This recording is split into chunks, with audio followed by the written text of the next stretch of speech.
ओम नमो भगवते वासुदेवाय। आप सभी का हमारे YouTube चैनल पर हार्दिक स्वागत है। आज सुने श्रीमद् भागवत महापुराण में आगे की कथा। आज की कथा में आप जानेंगे भगवान के विराट रूप का वर्णन। तो आइए कथा को शुरू करते हैं। प्रेम से बोलें श्री हरि विष्णु भगवान की जय हो। श्री सुखदेव जी कहते हैं, हे राजन, जिन गृहस्थों को आत्मा का ज्ञान नहीं है उनको बहुत से विषय सुनने चाहिए, क्योंकि वे दिन रात गृहस्थी के झगड़े में ही फंसे रहे तो कुछ भी नहीं जान सकते। उनकी आयु गृहस्थी में बीत जाती है।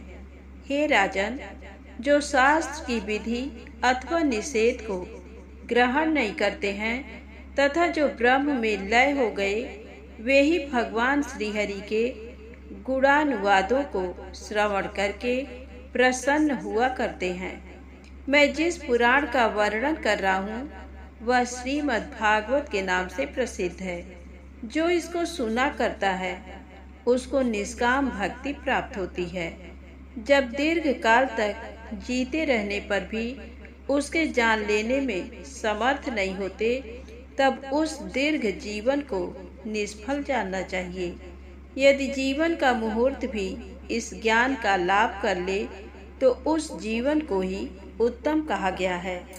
हे राजन, देवासुर संग्राम में देवताओं ने राजा खटवांग को वर देना चाहा। राजा ने पूछा, जीवन कितना शेष है? उन्होंने केवल 4 घड़ी शेष बतलाया। राजा तुरंत विमान द्वारा बैकुंठ से अयोध्या आया और 2 घड़ी में सारी कामनाओं को छोड़ भगवान वासुदेव का सहारा ले मुक्त हो गया। आपकी आयु में तो अभी 7 दिन बाकी हैं, अतएव आपको परलोक के हितकर कामों को करना चाहिए। मनुष्य को यही उचित है कि अंत समय पर विषय कामना छोड़कर वैराग्य का अवलंबन करे। पंडित को जल में स्नान कर सूने स्थान में आसन पर विराजित हो ओंकार का अभ्यास करना चाहिए।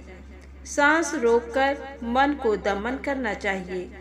धारणा के सिद्ध होते ही योग की सिद्धि हो जाती है। परीक्षित बोले, हे ब्राह्मण, उस धारणा को किस तरह किया जाता है?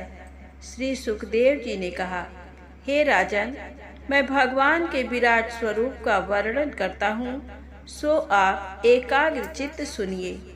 भगवान वासुदेव के सारे रूपों में विराट रूप ये है जहाँ भूत भविष्य वर्तमान सब विश्व रूप ईश्वर में ही दिखाई दिया करता है।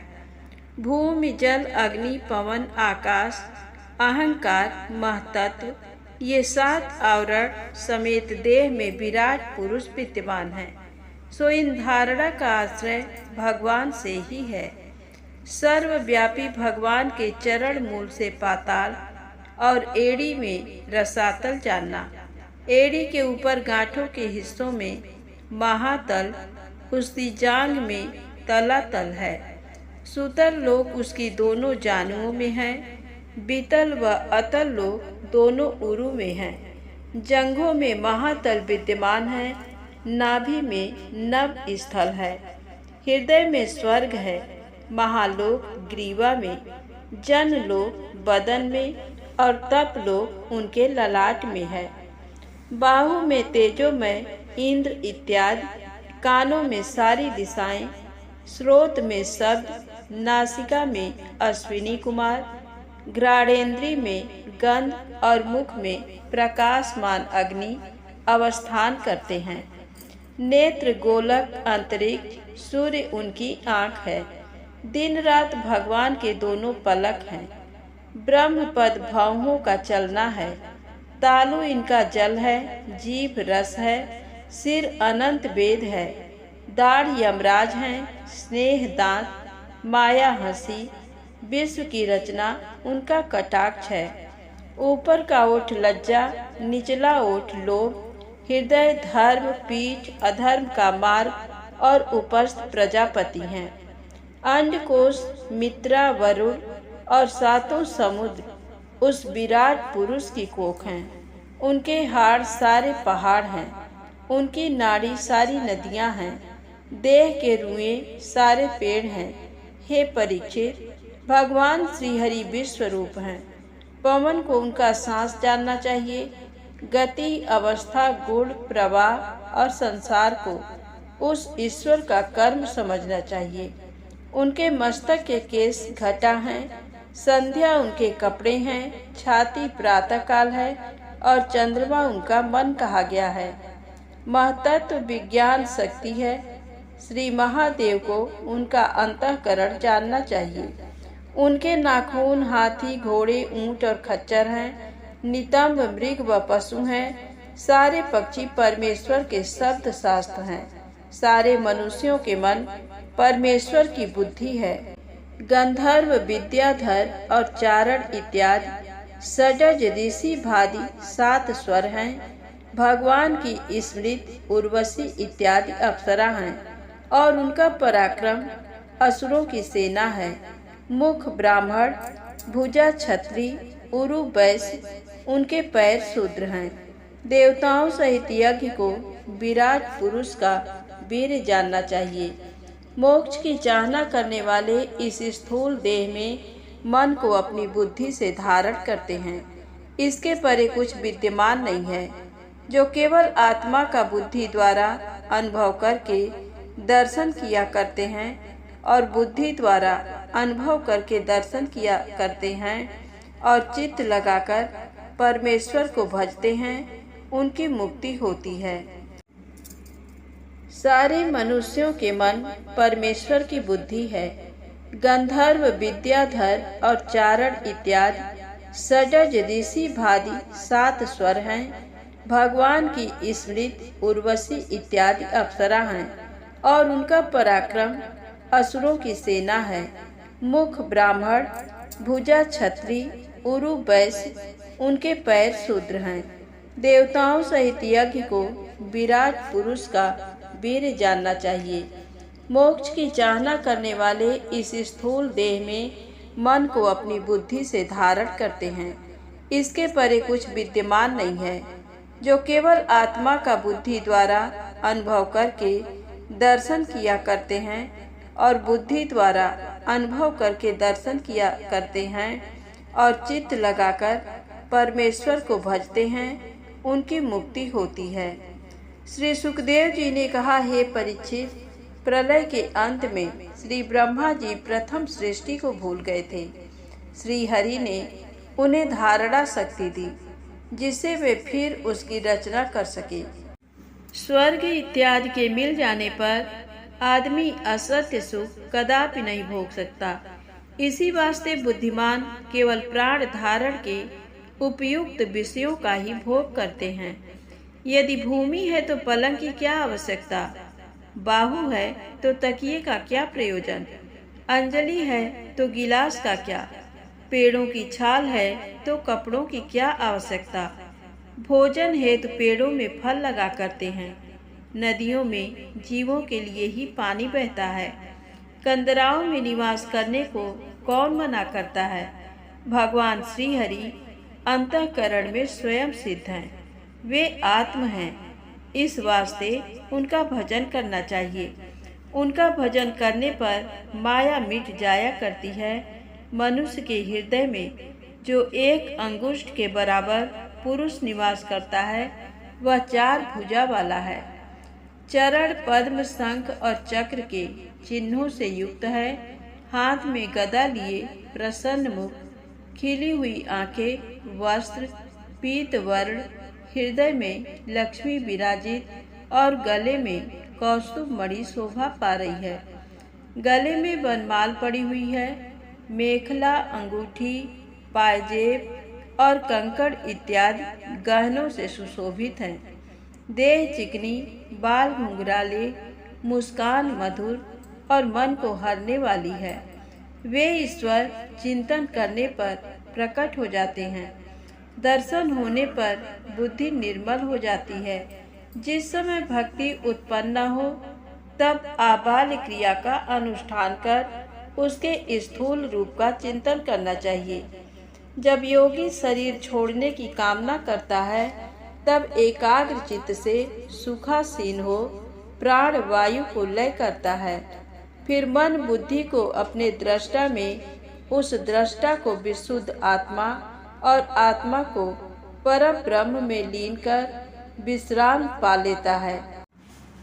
श्री सुखदेव जी परीक्षित से बोले, हे राजन, जो मरणहार मनुष्य है, उनको हरि भगवान की कीर्ति का श्रवण कीर्तन करना ही श्रेष्ठ है, परंतु अनेक कामों के फल प्राप्ति के अर्थ अन्य देवताओं का भी पूजन करें। ब्रह्म तेज को बढ़ाने की कामना हो तो ब्रह्मा का पूजन करें, इंद्रियों की तुष्टता चाहें तो इंद्र का पूजन करें, संतान की वृद्धि चाहें तो प्रजापतियों का पूजन करें, लक्ष्मी की इच्छा हो तो दुर्गा देवी का पूजन करें, तेज बढ़ाने की कामना हो तो अग्नि देव का पूजन करें, धन की कामना हो तो वसुओं का पूजन करें, वीर्य बढ़ाने की इच्छा हो तो 11 रुद्रों का पूजन करें, अन्न आदि पदार्थों की कामना करने वाला मनुष्य अदिति को पूजे, स्वर्ग प्राप्त होने की इच्छा हो तो 12 आदित्यों की पूजा करें, राज्य की कामना हो तो विश्व देवों का पूजन करें, देश देशांतर की प्रजा को वश में करना चाहे तो साध्य देवताओं का पूजन करें, आयु बढ़ाने की इच्छा हो तो अश्विनी कुमारों की पूजा करें, पुष्टि की कामना हो तो पृथ्वी का पूजन करें, जो प्रतिष्ठा बढ़ाने की कामना हो तो पृथ्वी स्वर्ग की उपासना करें, रूप की इच्छा हो तो गंधर्वों का पूजन करें, स्त्री की कामना हो तो उर्वशी अप्सरा का पूजन करें, यश की इच्छा हो तो यज्ञ भगवान को पूजे, धन इकट्ठा करने की कामना हो तो वरुण अथवा कुबेर का पूजन करें, विद्या की कामना वाला श्री महादेव का पूजन करें, परस्पर प्रीति की इच्छा हो तो पार्वती का पूजन करें, धर्म की वृद्धि चाहें तो उत्तम श्लोक से भगवान का पूजन करें, संतान की वृद्धि चाहें तो पितरों का पूजन करें, रक्षा चाहें तो यक्षों का पूजन करें, बल चाहे तो मरुद गणों का पूजन करें, राज्य की कामना हो तो मनुष्यों की पूजा करें, शत्रु का नाश करने की इच्छा वाला पुरुष नैऋति और मृत्यु की पूजा करें, संभोग की कामना हो तो चंद्रमा का पूजन करें, वैराग्य की कामना हो तो परम पुरुष भगवान की उपासना करें, जिसको किसी वस्तु की कामना न हो अथवा संपूर्ण वस्तुओं की कामना हो और मोक्ष की इच्छा हो तो विष्णु भगवान का पूजन करें, जिस कथा के सुनने से राग और द्वेष से रहित ज्ञान उत्पन्न होता है, वैराग्य हो जाता है और मोक्ष से सत मार्ग में भक्ति योग को प्राप्त होता है। तो ऐसा कौन पुरुष है जो भगवान की कथा में प्रीति नहीं करे। शौनक जी बोले, हे सूत जी, राजा परीक्षित ने ये कथा सुनकर सुखदेव जी से फिर अन्य क्या पूछा सो कहिए। जहाँ राजा परीक्षित से श्रोता सुखदेव जी सरीखे वक्ता हूँ, तो ऐसे संतों के समाज में श्री भगवान की पवित्र कथा हो, वह निश्चय ही अनंत फल देने वाली है।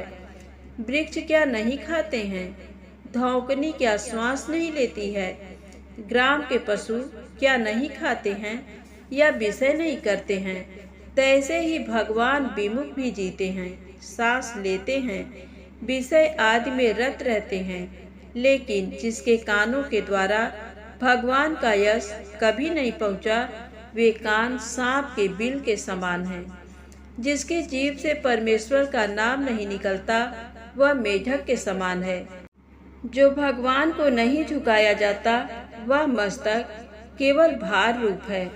जिन हाथों से हरि पूजन नहीं किया, वे हाथ मुर्दा के समान हैं।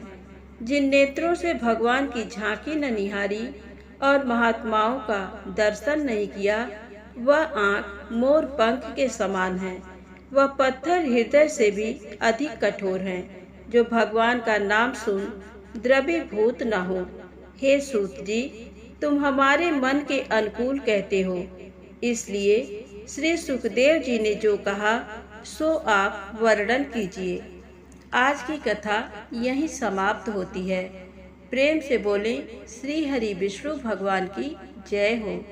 यदि आपको कथा अच्छी लगे तो प्लीज़ लाइक अवश्य करें, चैनल को सब्सक्राइब करें, शेयर करें। जय माता दी, जय भोलेनाथ।